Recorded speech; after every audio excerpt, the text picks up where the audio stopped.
to 36 states with the intention of distributing the nation's resources more fairly between the different ethnicities. But in Plateau State, a distinction has grown between those whose ancestral origins were in the state and those who moved there later. This, coupled with ethnic and religious differences, has made Jos especially vulnerable to brutal conflict. Something is just still very wrong, and that is why a particular area will be identified with a particular ethnic group or religion, and anybody who cares or who tries to come there is perceived as an enemy.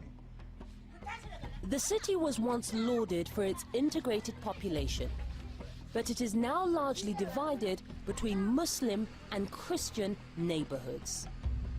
It is dangerous in the sense that now when people are segregated, when there is a conflict, people know that we direct our attack to this environment or that environment, and this is really becoming a problem.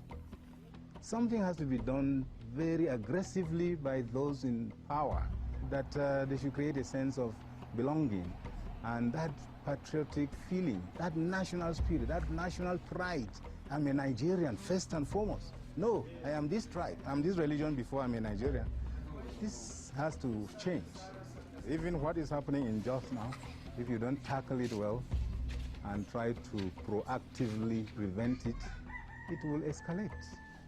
And before you know it, it has assumed a national dimension.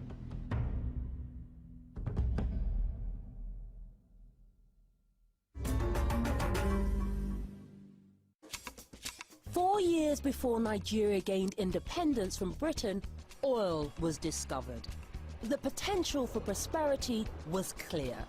Between the oil boom of 1970 and 2007, the Nigerian government's coffers have been enriched by almost 1.2 trillion US dollars in today's money.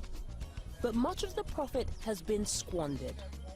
The country has consistently ranked one of the most corrupt in the world, and 90% of the population continues to live on less than $2 a day. Corruption. Is that the disease of Nigeria? It's not just a Nigerian disease. Corruption is everywhere.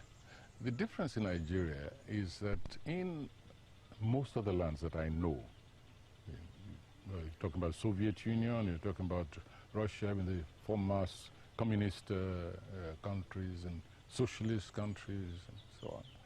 There is corruption, high-level corruption. The difference is that here, corruption is generated the wrong way around. In other places, during development process, construction, people look for ways and means of hiving off something. Here, people begin by saying, how much do we need? Now let's think of a project. And so the project is launched, the money is hived off, and then the project is abandoned because it was never intended to take place anyway. So we've seen nothing in return for corruption. It's almost like what development there is has been almost by accident. In Nigeria, stories of politicians and businessmen siphoning off the country's resources are legion. It is estimated that over 380 billion US dollars has been stolen or wasted by Nigerian governments since independence. For the majority of these 5 decades, military governments unaccountable to the electorate have held power. Under General Ibrahim Badamasi Babangida, known as IBB, who ruled the country for 8 years from 1985, corruption is said to have reached unprecedented levels. The World Bank estimates that in 1 year alone, $2.1 billion in petroleum sales were diverted to unknown accounts. Everybody I've spoken to feel that your tenure as head of state took Nigeria to the worst levels of corruption.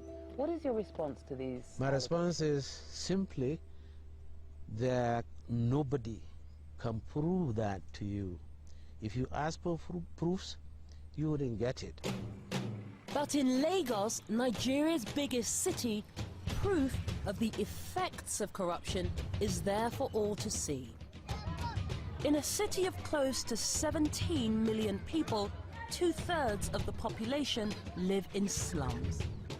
In Makoko, a community built on the waterways of Lagos, locals survive without even the most basic resources. Why is there no school? Why is there no clinic? Why are there no basic resources? People that are living in the community, they have no enough capital, money to establish school or to get hospital because they have to be educated before they will go and learn doctor or anything, and the government couldn't be able to look after them. Basically, I think we can't be able to rely on the government in Nigeria, and I think probably the community as well can start organizing to help themselves, because we were saying that everyone help those who help themselves, and that is what we started doing now.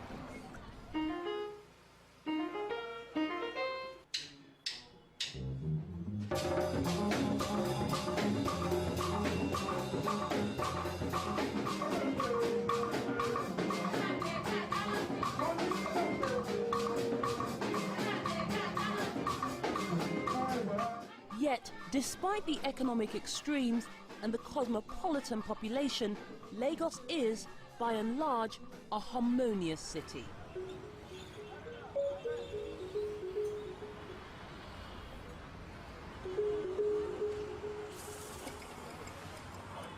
Although predominantly Yoruba, almost all of Nigeria's ethnic groups are represented here. And like the nation itself, Lagos is divided almost equally between Christians and Muslims. The people of Lagos, they are interwoven.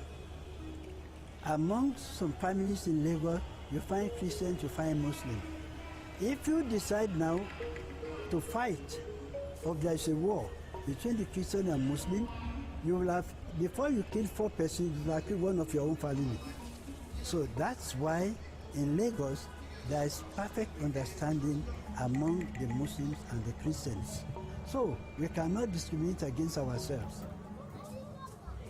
Lagos is energetic, exciting and vibrant, and it's fast becoming a 24-hour city. In fact, many people call it the New York City of Africa, and that's despite serious problems. For example, a lack of power, a lack of water, and the high cost of living. It's still a city on the move.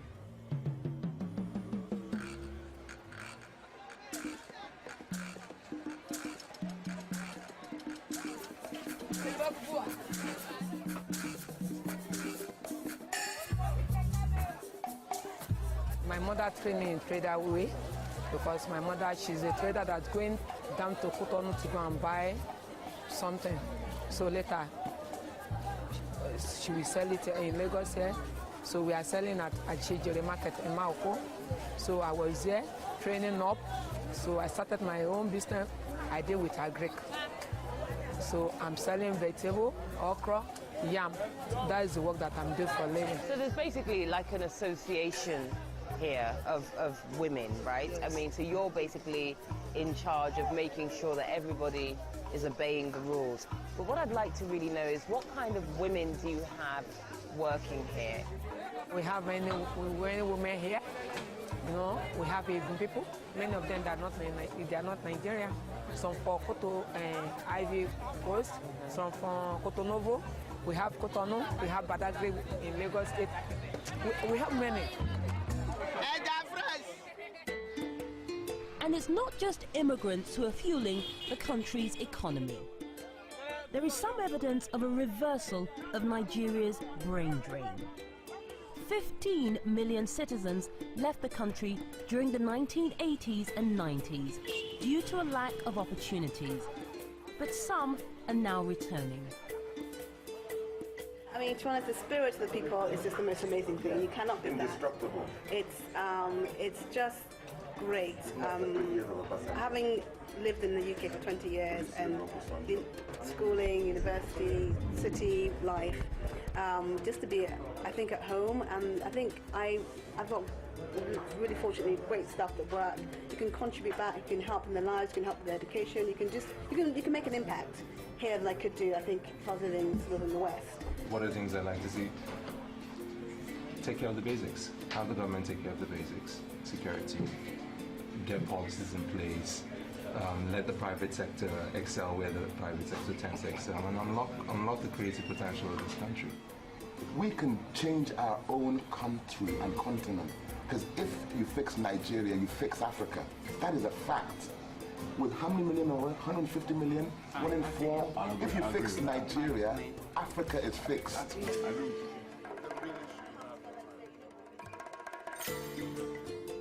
With upcoming elections in 2011, Nigerians are hoping that 50 years after independence, the political will exists to make the most of the country's enormous potential.